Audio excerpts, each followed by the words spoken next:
Merhabalar kıymetli izleyicilerim ve takipçilerim.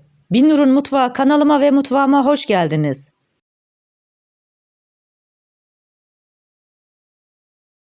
Bugün sizlere hazır yufkadan çıtır çıtır çok lezzetli, yapımı oldukça kolay patatesli börek tarifim var. Tarifime başlamadan önce kimin nereden izlediğini bana yorumlardan yazarsanız değerli takipçilerimin nereden izlediğini öğrenmiş olurum.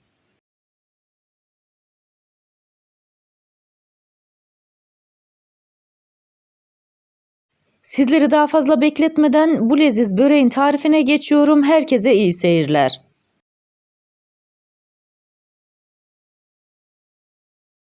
İlk olarak iç harcını hazırlamakla başlayacağız. Bunun için 4 adet patatesin kabuklarını soydum.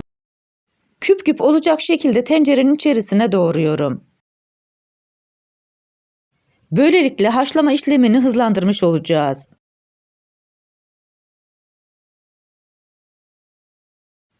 Patateslerin üzerine biraz tuz serpiştiriyorum. Daha sonra üzerine geçinceye kadar soğuk su ekliyorum. 15-20 dakika boyunca patatesleri kaynadıktan sonra kısık ateşte pişireceğiz. Haşlanmış olan patatesleri süzdürdüm. İçerisine 1 tatlı kaşığı tuz, 1 tatlı kaşığı pul biber, 1 tatlı kaşığı kırmızı toz biber,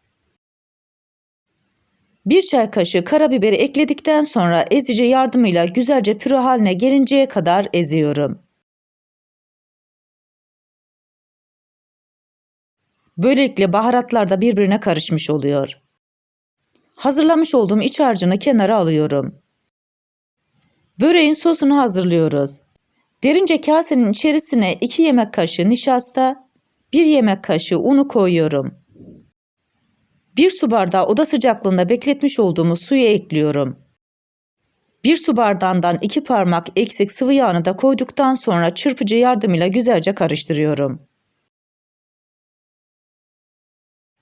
Tarifimde kullanmış olduğum su bardağı ölçüsü 200 ml. Bu tarifimde 3 adet hazır yufka kullandım. Yufkanın bir tanesini alıyorum, tezgahın üzerine açıyorum. Bu arada tarifimi buraya kadar izleyip beğendiyseniz ve hala kanalıma abone değilseniz abone olup beğeni ve yorumlarınızla beni desteklerseniz çok sevinirim. Beğeni ve yorumlarınız benim için gerçekten çok kıymetli. Yufkayı 4'e 5'e katlayarak tam ortadan kesiyorum. Parçanın bir tanesini alıyorum, diğerini tezgahın üzerine tekrar açıyorum.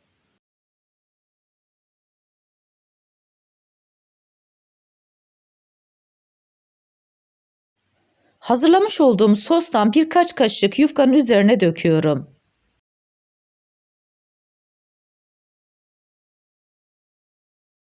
Sosu fırça yardımıyla yufkanın her tarafına gelmesini sağlıyorum.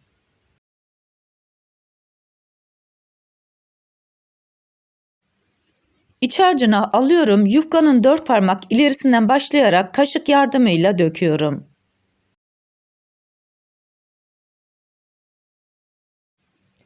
Ben bu börekte patatesli iç harcını tercih ettim. Sizler isterseniz peynirli, kıymalı nasıl istiyorsanız o şekilde yapabilirsiniz.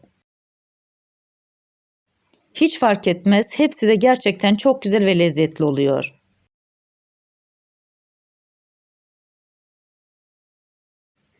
İç harcını koyduktan sonra parmaklarımla şöyle bir düzeltiyorum. Yufkanın uç kısmını iç harcın üzerine doğru kapatıyorum. Daha sonra iki kenarını da ortaya doğru katlıyorum. Uç kısmından başlayarak yufkayı rulo haline getiriyorum.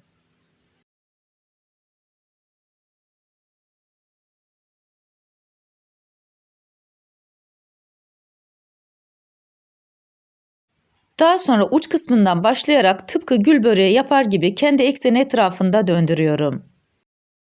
Büyük bir gül böreği formunu veriyorum. Yağlı kağıt sermiş olduğum tepsinin üzerine yerleştiriyorum.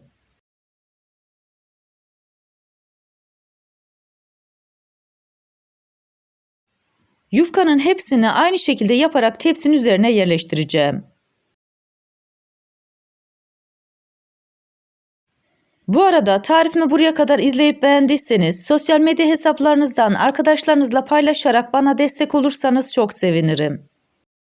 Ayrıca kanalımda birbirinden güzel diğer tariflerim var. Onlara da göz atmayı sakın unutmayın.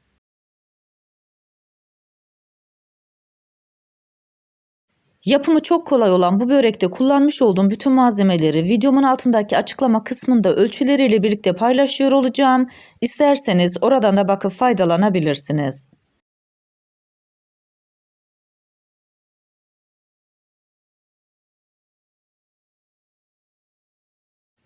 Yufkanın kenar kısmına iç harcını koyduktan sonra ortaya doğru boş kısmını katlıyorum.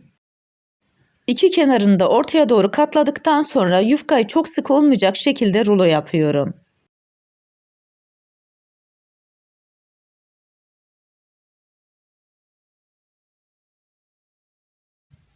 Uç kısmından başlayarak gül böreği formunu veriyorum.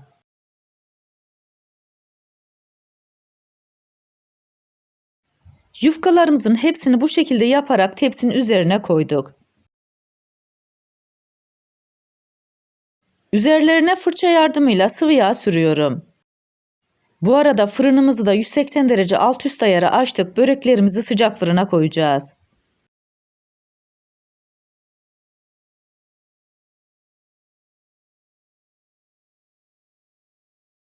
...180 derecelik fırınımızda böreklerimiz 35 dakika boyunca güzel bir şekilde pişti.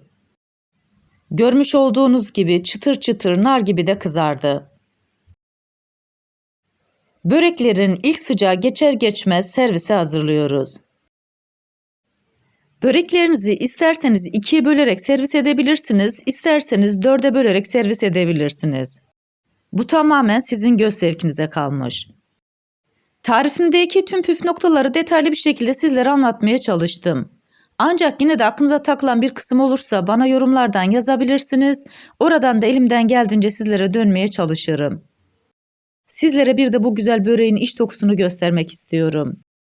Dışı çıtır çıtır, harika iç harcıyla gerçekten çok lezzetli oldu.